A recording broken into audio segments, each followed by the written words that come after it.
All right, so today we're going to get into something that you might think you know, but Yeah, there's way more to it than you probably realize. definitely. We're diving deep into the world of Canvas Ooh, canvas. with this article, Canvas, the timeless foundation of artistic expression.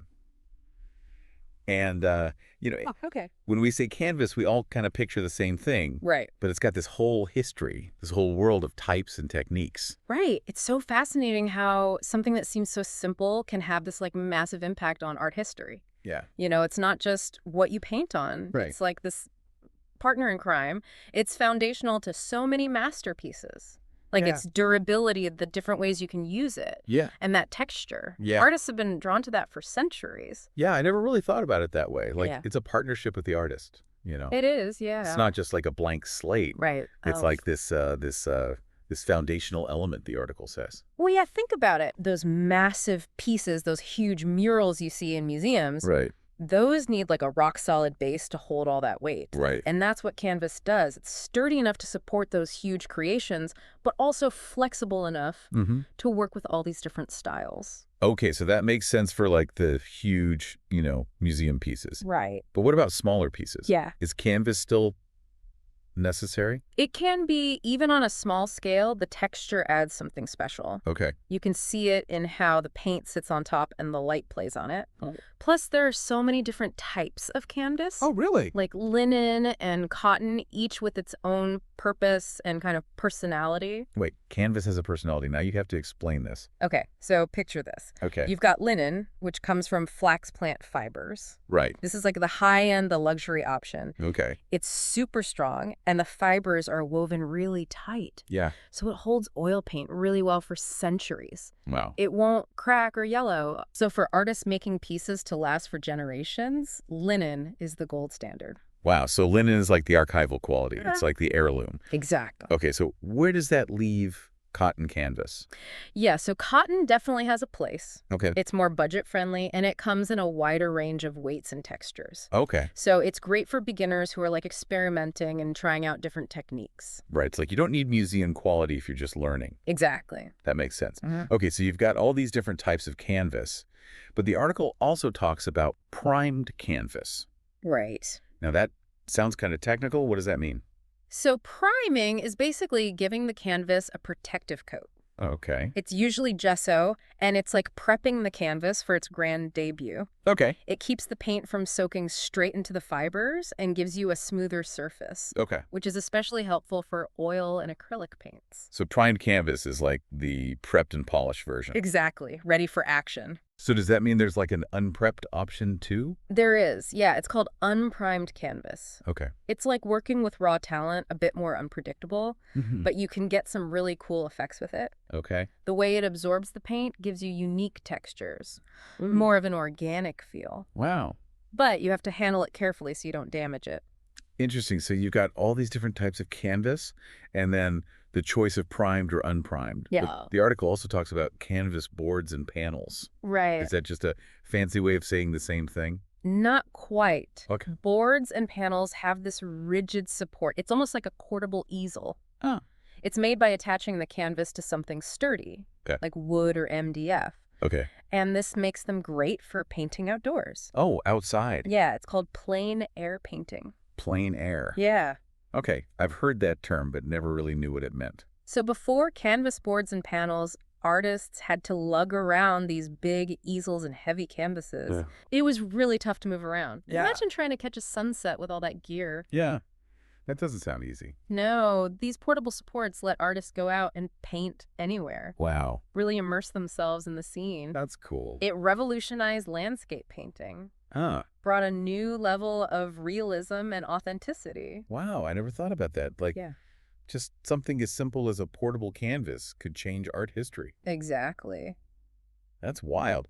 Well, let's talk about texture. Okay. The article says it plays a big part in how a painting looks and feels.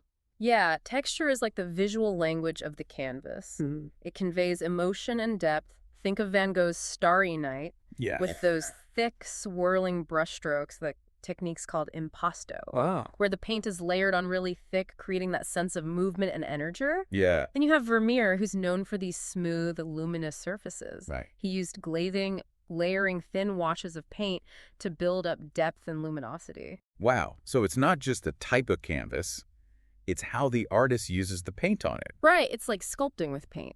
So does prepping the canvas play into the texture too? Absolutely. Okay. You know that gesso we were talking about? Yeah. It's not just a protective layer. It can be used to change the texture. Uh-huh. Artists can use it to smooth out a rough canvas. Yeah. Or to build up peaks and valleys for a more textured effect. The artist can like customize the canvas Exactly. to fit their style. Yeah.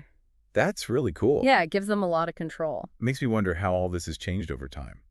That's a great question and something we'll definitely explore. Okay. But first, we need to talk about the elephant in the room. Okay. Who are we exposing in the canvas world? Well, let's talk about synthetic canvas. Synthetic canvas.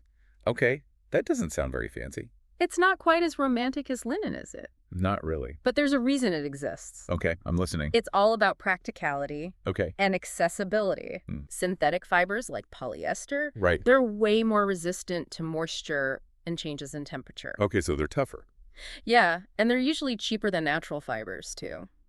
So it's like the workhorse of the canvas world. Yeah, exactly. Not as glamorous, but it gets the job done. Exactly. And remember we were talking about how canvas has evolved alongside art? Yeah. Well, synthetic canvas is a big part of that. Okay, how so? It opens up so many possibilities for artists, Mm. especially those working in tough conditions or on a tight budget. That makes sense. Yeah. But the article also talks about how canvas is being used for way more than just painting now. Right. Mixed media collages, digital prints. Yeah, it's like canvas has become a chameleon. It's adapting to all these new forms of expression. Exactly. Well, it's pretty cool. Think about mixed media. Okay. Artists are incorporating things like fabric, found objects, even metal. Wow. They're creating these textured, multidimensional pieces. It's like breaking free from just paint. Yeah, embracing the unexpected. I love that breaking free. It's like canvas is saying, hey, I'm not just a flat surface anymore. Right. I'm a platform for all your crazy ideas. That's awesome. And collages take that even further, Yeah. right? Yeah, it's about layering images and textures Right. to create a totally new visual experience. It's like putting together a puzzle Yeah, a visual story. that unfolds as you look at the work. Mm-hmm. So it's not just one image anymore. Right. It's this multi-layered, almost three-dimensional experience. Exactly. This is really making me think about canvas in a whole new way. Yeah. It's not just about brushes and paint. It's about pushing the boundaries Yeah, and embracing new possibilities. absolutely. And that's what's so exciting about canvas. Yeah. It's adaptable. It's versatile. Mm-hmm. It can keep up with the ever-changing art world. Think about digital prints on canvas. Right? It's like technology meets tradition. It's creating new ways to express yourself artistically. So you've got these digital images printed onto canvas. Right. How does that change how we think about art? Well, for centuries, the value of art was all about its uniqueness. Mm-hmm. The artist's hand creating something one of a kind. Right. Digital prints challenge that idea. Okay. They make us question things like reproducibility, originality, Yeah. and the relationship between art and technology. It's like blurring the lines between the physical and digital worlds. Exactly. Makes you wonder, does traditional painting even matter anymore? Oh, it definitely still matters. Okay. The beauty of canvas is that it can be both traditional and cutting edge.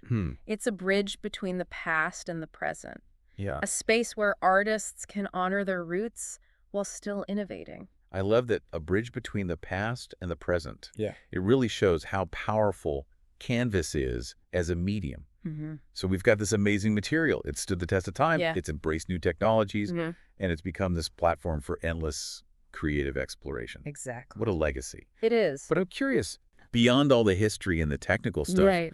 why should our listeners care about all this? It's a good question. What's the big takeaway? I think it's a reminder that even the things we think we know Yeah. can surprise us. Okay. Just like canvas has evolved and adapted, so Mhm. can we can embrace new ideas, experiment with new approaches, Yeah. push ourselves outside of our comfort zones. It's like thinking outside the canvas. Exactly. And, this conversation has got me thinking about something else. Okay. Lay it on me. What's on your mind? So we've been talking about how canvas supports the artist, provides structure and foundation. Right, like a stage for their creative vision. Exactly. Yeah. But, it got me thinking. Yeah. There's another side to this relationship. Oh, okay. It's like the artist supports the canvas, too. Now I'm really intrigued. Tell me more. Think about it. When an artist chooses to work with canvas, Yeah. they're investing their time and energy Right. into making something beautiful on that surface. And that act, it gives the canvas purpose. It's not just some random material anymore. It's Wow. like this vessel for expression. Wow. I never thought about it that way. Yeah, It's this symbiotic relationship, exactly. this give and take of energy and creativity. The artist brings their vision, their passion, their skill, Yeah. and the canvas gives them a place to put it all, to share it with the world. It's not just a one-way street. No, it's a true partnership. Yeah. They both elevate each other. And that brings me to something I wanted to share with our listeners. Oh, okay. What are the canvases in your own life? Ooh, that's a good one. Your relationships, your work, your community. Yeah, How can you draw support from them? right. But also, how can you give back? Mm-hmm. Nurture them, help them grow. It's a powerful question. We're all connected, you know? We are. We can support each other. We can lift each other up. Just like the artist and the canvas. This deep dive has been amazing. It has. I feel like my eyes have been opened. I know, me too. Even the simplest things can teach us so much. They really can. So to everyone listening, Yeah. go out there and embrace your own canvases. Find those things that support you. And don't forget to give back, Yes. to nurture, to create something beautiful together. Until next time. Keep exploring, keep creating, and keep diving deep